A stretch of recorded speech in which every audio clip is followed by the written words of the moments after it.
I want to begin with a prayer that's found its way into the hearts of millions of people all over the world. It's simple, it's humble, and yet it holds an ocean of wisdom. God, grant me the serenity to accept the things I cannot change, the courage to change the things I can, and the wisdom to know the difference. What if this prayer is more than just words? What if it holds a deep metaphysical truth about the nature of reality, about free will, and about divine guidance? The Serenity Prayer is really a three-part formula for spiritual and metaphysical alignment. Serenity is the frequency of peace. Courage is the energy of change. And wisdom is the sacred balance between the two. So let's start with serenity. God, grant me the serenity to accept the things I cannot change. What does serenity mean? Well, it's more than peace. It's this inner calm in the face of outer storms. Serenity is not the absence of difficulty at all, but it's the presence of deep acceptance within the difficulty. It is the art of surrender. There are so many countless things outside our control. The choices of others, the timing of life, the change of seasons, the fragility of health, and even the past itself. Serenity does not mean that we stop caring. It doesn't mean that we simply give up. It means that we release the tight grip of resistance and choose to soften into the reality around us. We start to practice non-resistance to the flow of the universe. When we resist reality, we create this inner turmoil. When we fight what cannot be changed, we burn ourselves out in the battle. But when we embrace serenity, we find peace even amidst the storm. Serenity always whispers to us, I may not have chosen this path, but I can walk it in grace. Think of a river that flows effortlessly among the rocks. It doesn't deny that the rocks are there. It doesn't try to remove them. It just flows around them with strength and softness at the same time. Acceptance aligns us with divine order and the higher frequencies of peace. Surrender was a really tough concept for me when I got sober. In my addiction, I saw the world as something I controlled, and I think I was so obnoxious about it. In fact, that was so true that somebody gave me a card once for my birthday. It said, "The things I've learned, a universal remote does not in fact control the universe." And then when you opened up the card, it said, "I did not get you a universal remote for your birthday because I knew you would just be disappointed." I tried to hammer at everything to make it work for me. Not only is it exhausting, but it just doesn't work.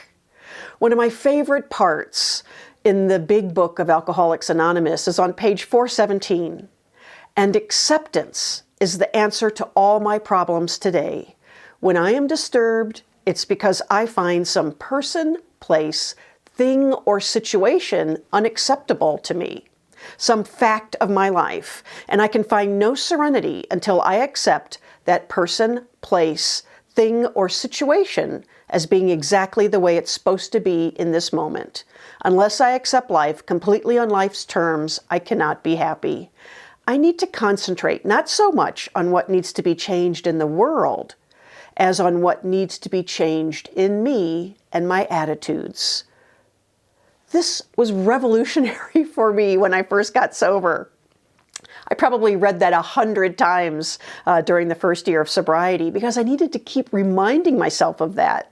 Surrender is not a weakness or a sense of losing, but of realizing that we belong to a life that is so much larger than we are, and we come to accept life just as it is. When we surrender, we can open ourselves up to help and hope. We can realize that life is always for us and never against us. And we begin to have an awareness that there are always hands reaching out to us to help us take a step up. We tend to think of serenity as a passive word, but it really isn't. It's an active spiritual state of being. When we move into thoughts of acceptance, our energetic field shifts. When we can combine that with gratitude and mindfulness, then we can really start to experience a state of inner calmness and inner serenity. And so just close your eyes for a moment and ask yourself, what in my life right now is asking for my serenity?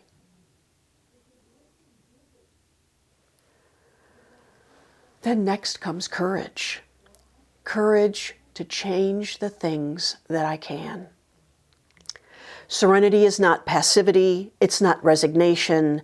There are things in our lives that are within our power to change, even if they are hard, and even if they take time, and even if they require all the strength that we can gather. Courage is not the absence of fear, it's action in the presence of fear. Courage might look like speaking the truth when silence feels safer, setting a boundary even when it makes us feel uncomfortable, choosing to heal, to forgive, to grow, even when the past is heavy, and pursuing a dream when it feels like the odds are stacked against us. And sometimes courage is quiet. Courage can be the small daily choice to get out of bed every morning, to reach out for help, to try again after a failure. Courage is the power of conscious creation, of manifesting through our intention and our action. Courage is the force that bridges thought with a manifestation. And courage is the willingness to align our inner reality with divine truth. Courage declares, I am not powerless. There is always something I can do. And so close your eyes again and ask yourself, where in my life is courage calling me to act? And finally, we come to the bridge between serenity and courage, which is wisdom, and the wisdom to know the difference.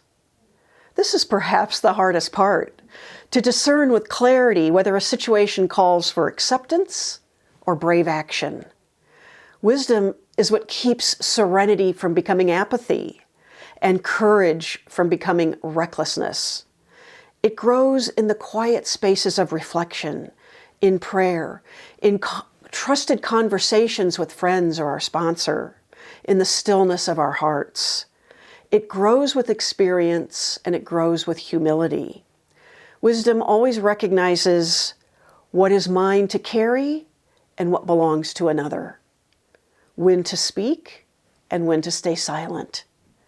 When to persist and when to let go.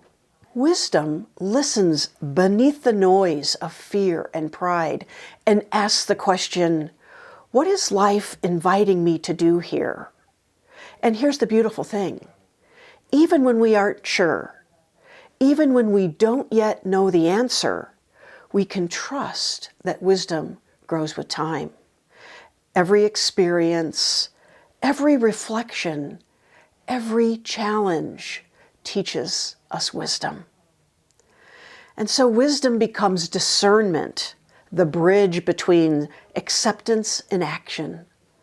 It's divine intelligence and inner knowing. A great example of this was Solomon from the Bible, and he was this biblical king who was really most famous for his wisdom. And in the biblical story, God appeared to him in a dream, asking Solomon what he wanted from God. Solomon asked for wisdom in order to better rule and guide his people. And so as we close, I want to invite you to take a moment of quiet reflection. Place your hand over your heart, if that feels comfortable. Close your eyes and just take a deep breath. And ask yourself gently, where in my life can I practice serenity? Where in my life can I summon courage? And how can I cultivate the wisdom to know the difference? The Serenity Prayer isn't a magic spell. It's a daily practice. It's a compass that guides us through life's uncertainties. It's a balm for the anxious heart and a fire for the soul that seeks to make a difference. And so today and every day, let these words be more than just a prayer. Let them be a way of living. And so we'll end with just this simple prayer.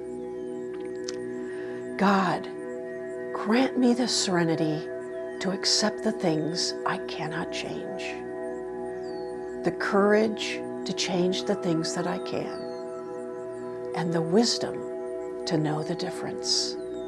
And so it is.